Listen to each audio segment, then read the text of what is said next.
Meu nome é Mara, eu tenho 43 anos, eu sou comerciante e moro na cidade da Praia Grande. Eu nasci em um berço evangélico e os princípios da palavra de Deus eu sempre conheci. Mas assim, eu conhecia, mas não praticava. Eu ia ali para cumprir tabela, né? Como uma religiosa. Eu ia na igreja aos domingos, na quarta-feira à noite, não via a hora da reunião terminar. Eu falava palavrão, de 10 palavras, 10 era palavrão. E eu tinha 2, 3 namorados ao mesmo tempo, uma vida de prostituição, hipócrita, mentirosa, né? Era só uma aparência, era uma máscara. E na igreja eu conheci uma pessoa. Então, como eu vivia todos esses problemas, eu tinha essa vida toda destruída, eu pensei, ele é a chance de me tirar desse buraco, né? Logo que eu casei, logo nasceu o primeiro filho. E depois eu tive mais 2. Passaram-se uns 3 meses, ele já começou a se isolar. E eu percebia que ele ficava muito tempo vendo filmes na televisão e trancado no quarto na internet. E eu não fazia ideia dos sites que ele acessava, porque todas as vezes que eu perguntava, ele falava que ele estava trabalhando e que as crianças incomodavam o trabalho dele. E aí nessa época eu conheci uma senhora mais experiente e ela falou assim, Mara, observa, porque tem homens que eles têm vício de pornografia na internet e eles vivem uma vida virtual com outras mulheres. Aí eu falei, então é isso, porque eu não tenho vida íntima com ele. A gente não tem relacionamento nenhum, são 2 estranhos dentro de casa. Então é pornografia, sempre desconfiei. E eu lembro que nesse dia ele levantou cedo, eu arrumei as crianças para ir para a escola.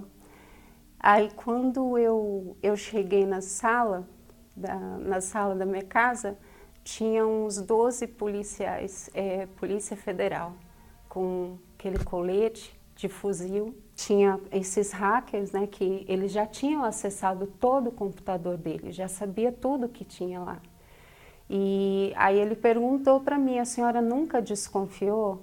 Aí eu falei, doutor, nós não temos vida de marido e mulher. Eu vivo com ele na mesma casa, mas eu cuido das crianças e ele passa muito tempo no computador. Então eu desconfio sim que seja pornografia com mulheres, né? Aí ele falou, é pornografia, mas não é com mulher, é com criança. Ele, numa situação, tinha aquelas câmeras webcam, e ele foi e se masturbou na frente da câmera.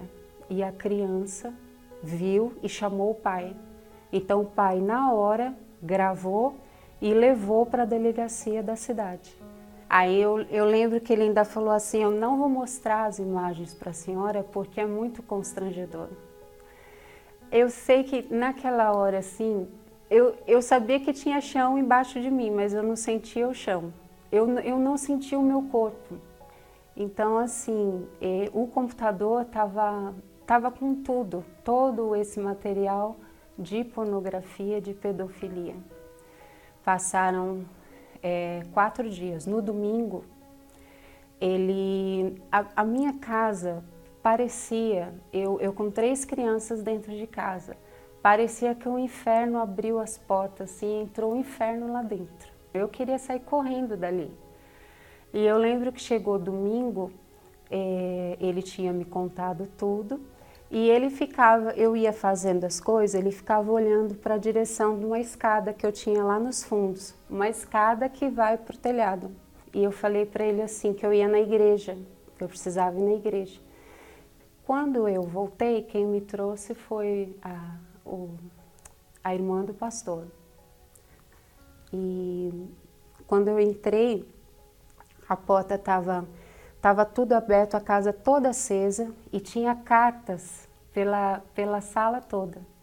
Aí quando eu vi as cartas que eu li, aí eu já entrei. Aí quando eu entrei, ele nessa escada que ele ficou o tempo todo olhando, ele se enforcou ali. Então quando eu entrei com as crianças, ele já estava morto. E eu lembro que nessa hora, o meu desespero era fazer ele voltar, porque eu sabia que ele não tinha salvação. Teve um detalhe,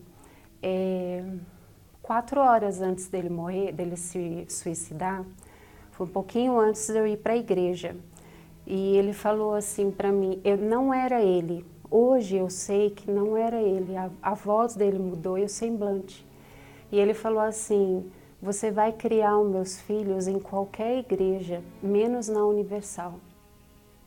E eu não entendi, porque a gente não era da Universal, não tinha por que ele me falar aquilo. Só que aquilo foi assim, foi um tiro no pé, porque não era ele falando comigo. E porque que aquilo que estava ali não quer que eu vá para esse lugar. E a minha vizinha, ela me chamava para ir e eu admirava a força que ela tinha. Ela me falava da fogueira santa. E quando o meu esposo morreu, ele tinha deixado um seguro. Então eu tinha uma parte desse seguro, era a única coisa que eu tinha, que eu pensava assim, nisso eu não posso mexer. Isso aí, se meu filho ficar doente, era como, aquilo ali era a minha dependência, era a minha segurança. Na hora uma voz falou assim, eu quero aquele valor do seguro. E eu nunca tinha ido na Universal.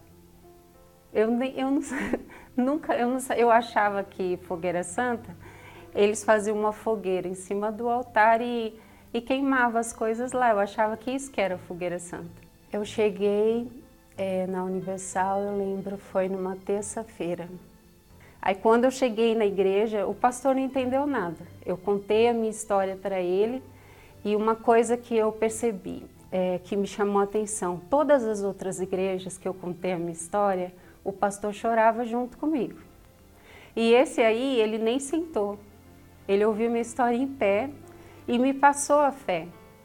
Aí ele falou assim, a senhora quer voltar à noite e vai entender o que é a Fogueira Santa. Aí eu falei, não, eu quero agora. Eu já vim decidida. Aí eu lembro que eu assinei o cheque, entreguei. Eu falei, eu só quero um envelope. Aí eu subi o altar, ele fez a oração. E quando eu desci do altar, olha, eu estava viúva, com 3 filhos, eu não tinha nada.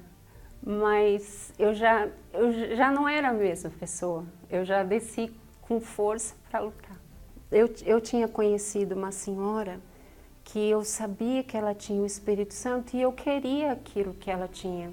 E eu lembro que eu abri um jejum com uma amiga e aí eu estava orando dentro do quarto, estava ajoelhada orando. E aí ali eu sei que o Espírito de Deus entrou dentro de mim. E mesmo eu tendo feito tudo que eu fiz, ele me aceitou do jeito que eu era. E aí depois desse dia, nunca mais eu tive medo, nunca mais. Eu sabia que acontecesse o que podia vir, o que fosse, eu ia enfrentar tudo. E Deus era comigo. Então, quando a gente ouve que é o nosso maior tesouro, é o nosso maior tesouro. Eu posso perder tudo, menos o Espírito Santo. Hoje eu tenho uma família abençoada. E o meu próprio filho falava assim, mãe, ninguém vai te querer, porque você já está ficando velha, com 3 filhos, quem vai querer você? Então assim, mas eu não colocava aquilo dentro de mim. Eu buscava Deus e eu pensava assim, em algum lugar tem alguém que Deus também quer abençoar e um dia a gente vai se encontrar. E no altar eu encontrei a resposta. Tenho um relacionamento com meu esposo, a gente não tem nada escondido, não existe senha mais para nada, né? Tudo é às claras. O altar fez muito mais, não se compara. E o que Deus pedir eu vou entregar, porque só no altar eu ia poder encontrar e ter tudo que eu tenho hoje. Ninguém poderia fazer para mim o que o altar fez.